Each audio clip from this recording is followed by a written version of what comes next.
Good morning and welcome to February. Can you believe it? February 1st today. Hey, this past weekend we talked about the culture of contempt.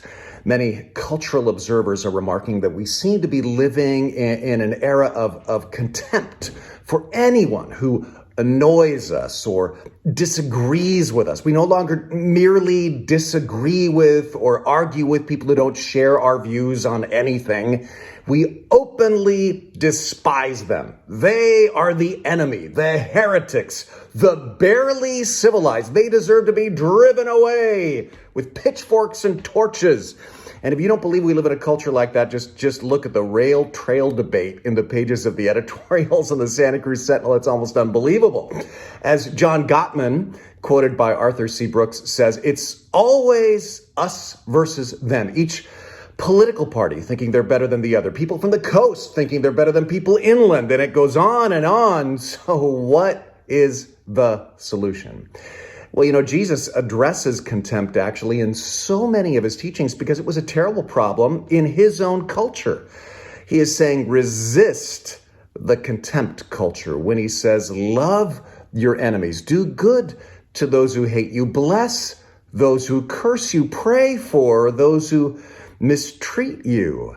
Doesn't that stand in stark contrast to the way many of us, frankly, are behaving right now? Many of us were raised to think, even in the church, but you can rebel against the contempt culture in our society. You can actually live according to Jesus's commands. Don't let yourself be discipled by angry talk show hosts or social media influencers. Let yourself be spiritually formed by Jesus.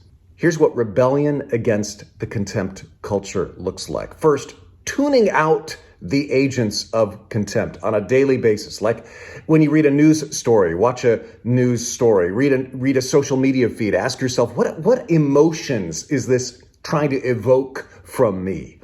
And if it seems like it's an attempt to make you contemptuous of others, tune it out. Be proactive. Second, tune into the Lord of love, Jesus, on the daily. Read the Gospels. Read passages like 1 Corinthians 13. Pray and ask God to create in you a more loving attitude and actions. And then third, act as Jesus acted daily. And that means today and every day this week, so it gets into a habit. Ask yourself, what does love require of me? That is a challenging question, and it is a clarifying question, and it will help you fight the culture of contempt.